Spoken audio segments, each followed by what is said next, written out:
Good morning. Jay with Great Scott Audio Productions and Bitten by Books Book Bites. Today we're going to travel to Costa Rica to Jurassic Park. The first book in all of Michael Crichton's Jurassic books. The new film, Jurassic World, just opened in theaters. I thought, why not? Let's go back and see what kind of started us off. The book itself is a little more sciencey than the movies. Ian Malcolm plays a bigger part. If you're familiar with the films, Jeff Goldblum's character, Ian Malcolm, a mathematician, plays quite a bit of a bigger part in the books. The books themselves are a lot of science, but they are so amazingly well written and a lot of fun. I'm going to jump in. We've taken Dr. Krant and Dr. Sadler to Jurassic Park. We're meeting Henry Wu, our DNA expert and genetic guy. So we're going to visit with the meeting of the first velociraptor.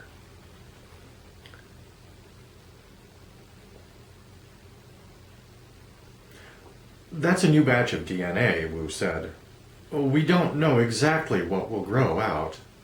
The first time an extraction is done, we don't know for sure what kind of animal it is. You can see it's marked, presumed Culeo. So it's likely a Coleosaurus, a small herbivore if I remember. It's hard for me to keep track of the names. There are something like 300 genera of dinosaurs known so far. 347, Tim said.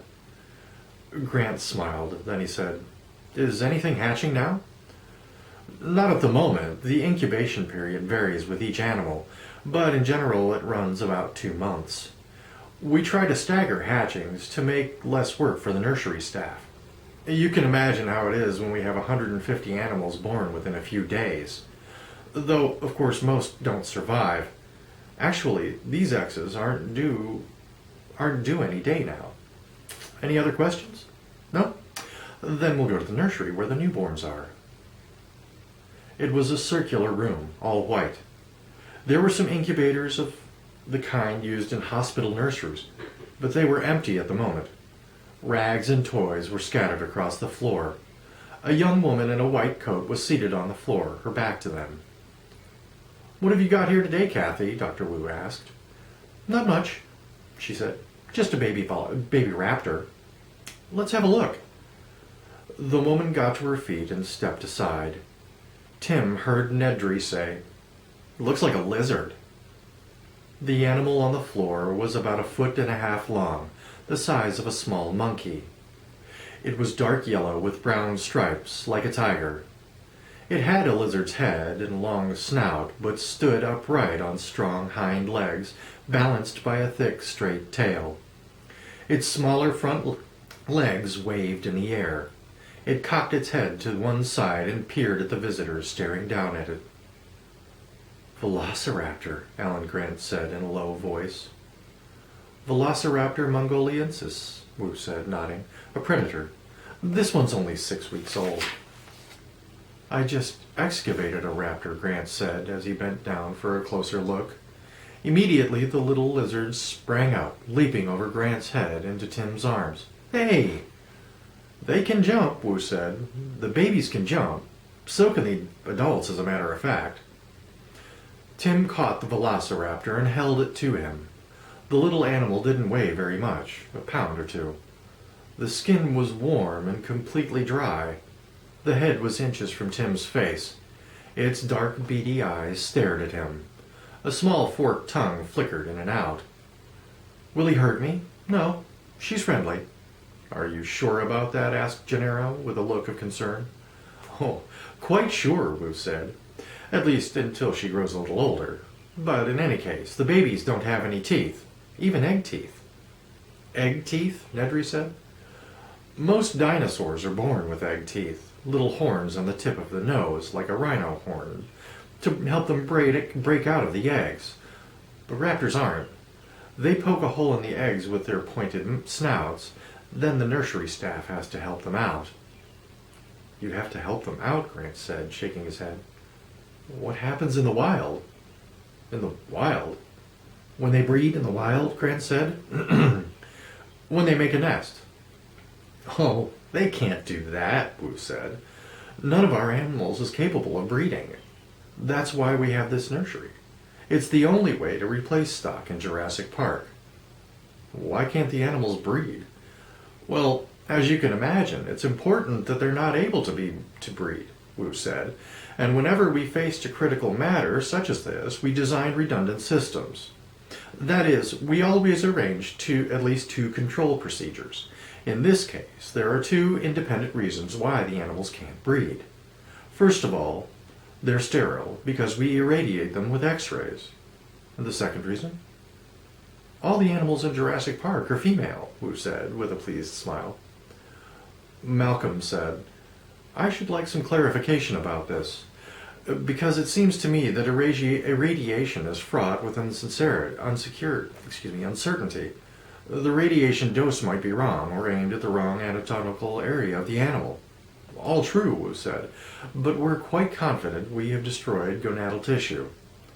And as for them for being all female, Malcolm said, is that checked? Does anyone go out and lift a dinosaur's skirts to have a look? I mean, how does one determine the sex of a dinosaur anyway? Sex organs vary with species. It's easy to tell on some, subtle on others. But to answer your question, the reason we know all the animals are female is that we literally make them that way. We control their chromosomes, and we control their inter-egg developmental environment. From a bioengineering standpoint, females are easier to breed. You probably all know that vertebrate embryos are inherently female. We all start life as females. It takes some kind of added effect, such as a hormone at the right moment during development to transform the growing embryo into male. But left to its own devices, the embryo will naturally become female. So, our animals are all female. We tend to refer to some of them as male, such as the Tyrannosaurus rex. We all call it a him, but in fact, they're all female. And believe me, they can't breed. The little velociraptor sniffed at Tim, then rubbed her head against Tim's neck. Tim giggled. She wants you to feed her, Wu said. What does she eat? Mice. But she's just eaten, so we won't feed her again for a while. The little raptor leaned back, stared at Tim, and wiggled her forearms again in the air. Then Tim saw the small claws on the 3 fingers of each hand.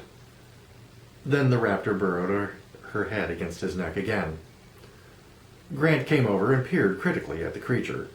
He touched the tiny 3-clawed hand. He said to Tim, Do you mind? And Tim released the raptor into his hands.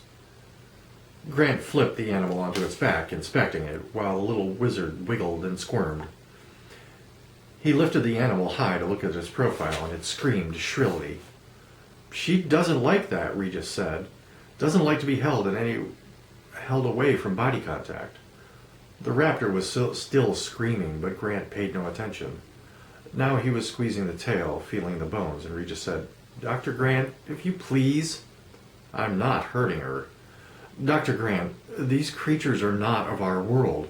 They come from a time when there were no human beings around to prod and poke them. I'm not prodding and... Dr. Grant, put her down, Ed Regis said. But now... And Regis was starting to get annoyed. Grant handed the animal back to Tim. It stopped squealing. Tim could feel its little heart beating rapidly against his chest. I'm sorry, Dr. Grant, Regis said, but these animals are delicate in infancy. We have lost several from postnatal stress syndrome, which we believe is anecdotally mediated. Sometimes they die within 5 minutes. Tim petted the raptor. It's okay, kid, he said. Everything's fine now. The heart was still beating rapidly. We feel it is important that the animals here be treated in the most humane manner. I promise you will have every opportunity to examine them later. But Grant couldn't stay away. He again moved toward the animal, and Tim's eyes peering at it. The little raptor opened her jaws and hissed at Grant in a posture of sudden, intense fury. Fascinating, Grant said. Can I stay and play with her? Tim said. Not right now, Ed Regis said, glancing at his watch.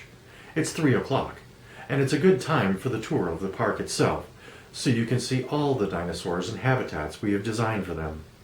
Tim released the velociraptor, which scampered across the room, grabbed a cloth rag, put it in her mouth, and tugged at the end with her tiny claws. So there you have it, Jurassic Park. Go see Jurassic World. It looks like it's going to be a blast. I'm hoping to go see it next weekend. I haven't any idea what I'm going to do for the next couple, so keep tuned. Rachel will get an email from me telling you what we're going to check into. Thanks again. Enjoy your week.